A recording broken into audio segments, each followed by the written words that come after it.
Well, Chancellor, thank you so much for spending some time with me this afternoon to chat about the budget and everything that's coming up. Got plenty of questions that I want to ask you. When I told my daughter I was coming to chat with you, she said to me, "Mum, what is inside the red briefcase? Is it money?" So could you tell us what is going to be inside the briefcase on budget day? So there is a red box that I use on budget day, and it's the picture you'll see of me outside number 11 Downing Street. I think it's a box that was originally designed for William Gladstone when he was Chancellor of the Exchequer well over 100 years ago now. And it's the budget documents, not money, I'm afraid, that are in there that I take over from Downing Street to the House of Commons to deliver my budget speech, which I'll be doing on the 26th of November. Still very important though, still very important. Yeah, a very iconic yes, it is. moment. Yeah. I would love to know just what it's like the next 2 weeks for you. Well, less than now, it's days away. I'm sure you've got a jam-packed schedule. What's it like for you? For the Chancellor, it's the most important day of the year, and there's big decisions to be made, and I recognise that those decisions have consequences for families and businesses, and I want to get that right because I know that the last few years have been very tough with the cost of living, also with the state of public services, with NHS waiting lists getting longer and longer. I recognise that all these decisions have consequences, so I've been working really hard on that. And you've said in the past that you've been quite clear on the fact that no decision is made until the day of the budget, like no one should take action until that speech has happened and the information has come out, and you're working with the OBR report as well. So at what point do you get that report and it's done and you're like, this is it, we're doing this, and you're ready to go? So it's a really iterative process, and it's not just like they say to us, oh, this is where we are. And we try out different measures and then see what impacts they have, because obviously everything interacts with everything else. If you put up taxes too much, it reduces people's incentives to go to work or to invest. And if you tax the same people lots of times in different ways, that's going to have a bigger impact on their living standards. So it's a process which takes a number of weeks. Now, obviously, the disadvantage of that is you get weeks of speculation, and that's what we've discussed, I think, last time we saw each other, which, there's a lot of people who claim to know what is in my budget, and they don't. A lot of this sort of speculation is rubbish, and some of it is, frankly, dangerous, because I know that sometimes people read what they see in the newspaper, think that that is based on some facts, and make decisions. And we saw it last year at the budget as well. And I would just urge people to wait until the budget. Don't make decisions now that are going to be irreversible because of a headline you read or an article you read online or in a newspaper. That budget package is not finalised until just before the budget. And of course, we look at a whole range of measures. That's the responsible and the right thing to do. But in the end, I'll choose a set of measures which I think are fair and also help grow the economy. I wanted to ask you, Chancellor, about this budget. I'd love to know what your hope is for this budget and what you are trying to build that you want people to see and understand. Yeah, so there are three things ever since we started this process, because you don't start with a spreadsheet, you start with what am I trying to achieve. Now, I like spreadsheets as much as you do. Yeah, exactly. It's quite niche, isn't it? But you don't start with the spreadsheet, you start with what am I trying to achieve. And what I'm trying to achieve with this budget is, first of all, to help people with the cost of living, because I absolutely recognise that is still people's number one concern. We're a long way from the double-digit inflation that we saw in the last Parliament, and interest rates have come down 5 times in the last 15, 16 months. That's really welcome, but I absolutely recognise that the cost of living still weighs heavily on people. The second, to ensure that those NHS waiting lists continue to fall, because when people do pay their taxes, I want them to know that that money is being put to good use. We're lucky in this country, well, it's our choice as a country that we've got an NHS that is free at the point of need. And as a result, people don't have to pay insurance or pay a cost every time they go to the doctor or they go to the hospital. So in a way, although, perhaps our taxes are higher than they are in the United States, for example, you don't have those added costs of having to pay health bills. But then we need to know that that health system is actually there for people when they need it. So we have made progress in reducing those NHS waiting lists, but that's got to continue. And then the third thing is, and I think you understand this, and I think people understand this, that the world in the last few years has become increasingly volatile. And every time you switch on the 6 o'clock, 10 o'clock news or whatever, there's always going to be a headline about some event in a different country, but that is having direct impacts here. Global conflicts, Russia's invasion of Ukraine, the conflicts in the Middle East, whether it is disruption to supply chains as supply routes are sometimes closed down, sometimes in relation to those conflicts, higher barriers to trade, whether that's tariffs or other barriers. And all of those have a direct impact here at home. And so last year in the budget, and I did make some difficult decisions, and I recognise that some of those decisions had consequences, including for businesses. But last year, what I tried to do was put our public finances on a firm footing. But the headroom that we built, the resilience that we built into that, wasn't as high as I would like it to be. And I think we've seen in the last year, as all these sort of shocks have come our way, that we need to build more resilience, stronger foundations in our public finances, so that when these things happen, I don't know what they'll be, but there will be more shocks in the years ahead, that we're in a strong position to withstand those.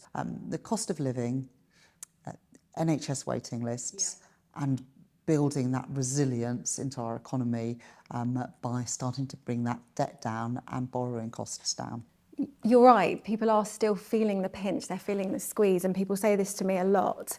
I think you've said you want to help with the cost of living. If taxes go up, won't people have less in their pocket each month at the end of the month to live off of? How's this budget going to help with that and the cost of living?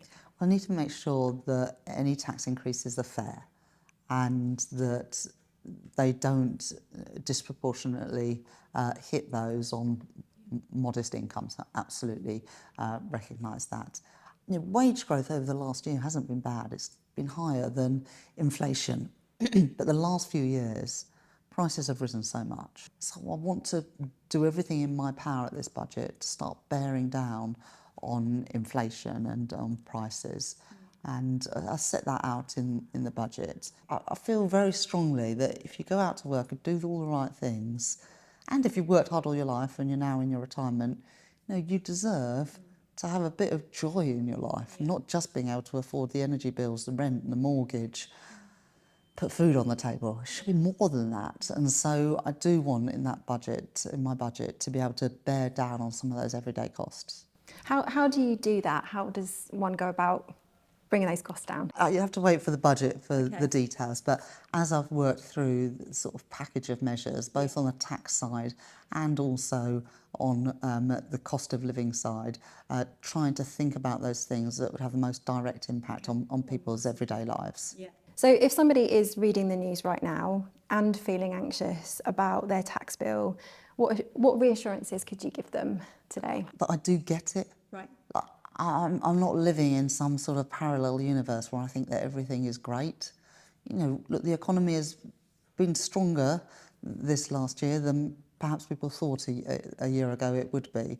In the first half of this year, we were the fastest growing economy in the G7, but the growth still isn't strong enough. Inflation is still too high, and I would like interest rates to come down further. I recognise that people's finances are still stretched. Now, I can't promise to, with the stroke of a pen or with a budget, to be able to get everything back to where I want it to be and where I know it needs to be. But I can start and continue to move things in the right direction by tackling the cost of living, by approaching the budget in a fair and a pro-growth way, and being really focused on the living standards of ordinary people. In the budget, there are going to be some difficult decisions. But what I'm also trying to do is set us up for future success. Right. Like, our country is brilliant. Like, we've got so much going for us. We've got some brilliant businesses, big and small. We've got some amazing entrepreneurs. We've got some fantastic people starting up their business who want to grow that business. People work incredibly hard, but we don't have enough to show for it at the moment. And one of the things I did in the budget last year was put aside more money for investing in things like infrastructure. So we can have better trains and buses and roads, that we are investing in homegrown British energy, so we're not so reliant on imports of gas and electricity to, keep the lights on and keep the show on the road. So, I want to invest in those things along with the private sector, to get our economy growing, to make it stronger. And so an eye to the future, as well as recognising that in the here and now people need a bit more help. You mentioned an entrepreneurship there. I wanted to ask you about that. Do you think the UK is a good place to be an entrepreneur? I know people are suggesting at the moment, I've seen lots online about you sort of saying it's easier to be an entrepreneur elsewhere. What do you think? Well, again, wait to the budget, because this is something I care hugely about. We are a country of entrepreneurs, of people who get up and go, lots of people who want to be their own boss, and in a good way, in a very British way, want to do things for themselves. And there's loads of people now, I think more than when I was growing up as well, who want to start their own business. And, sometimes maybe it is a sort of defiant British sort of instinct that, I could do this, why don't I want to go at this? And that's a great thing. And actually, to start your own business, Britain's pretty good. It's the next bit where there's a real challenge.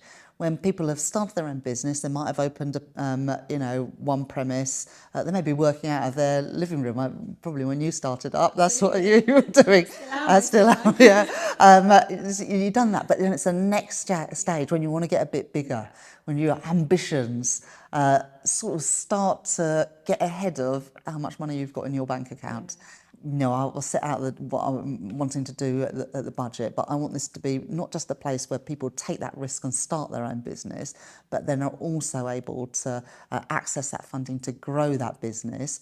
And one of the other challenges we have in Britain is the founders, the sort of entrepreneurs that start their own businesses, the ones that find it easier to access money are men from London and the South East who come from all privileged backgrounds. And it is this sort of self-reinforcing wheel. We've put more money in through what's called the British Business Bank, which is a sort of arm's length to government, but we put some money into investing in those scale-up businesses to help get a return for the taxpayer, but also to give people those opportunities. And we've particularly put aside money in that for women starting and growing their businesses, because we think it's an area that has been neglected, where we can earn returns to the taxpayer and get more of that wealth creation here in Britain. On a similar vein, investing. We do have a gender investing gap in the UK. 1 in 10 people are investing or have their own shares in the UK, compared to other countries like Sweden. It's more like 2 in 5. Can we talk a bit about investing? I know that you have been reviewing cash ISAs as well, with the view to get more people investing. Can we talk about your thoughts behind that and how we really move that along? Yes. So look, if you look at any sort of 10-year period, the returns from investing in equities and stocks and shares and in businesses outperform what happens if you put your money into cash. It's hardly surprising, because cash just earns interest, whereas investing in a business can get real growth. But it is true that there is a real caution in the UK, and actually it's one that's grown in recent years in a way that's not been the case in other countries. Like in the US, people invest their own pensions. They talk about their 401ks, and they know what businesses they are invested in. Sweden, in the last few years, has managed to really create an investment culture which is reaping dividends for them. It's getting better returns for savers, but it's also meaning that more businesses there are able to access the finance that they need to grow. And I want more investors, more savers in Britain to be able to benefit from successful British companies. You know, look, cash is important. You know, if your boiler breaks down, if your kid needs a new school coat, you know, you need to be able to get some cash. But beyond that, investing in things that get real returns, you know, is often the right thing to do. And you're right as well that there's a gender gap.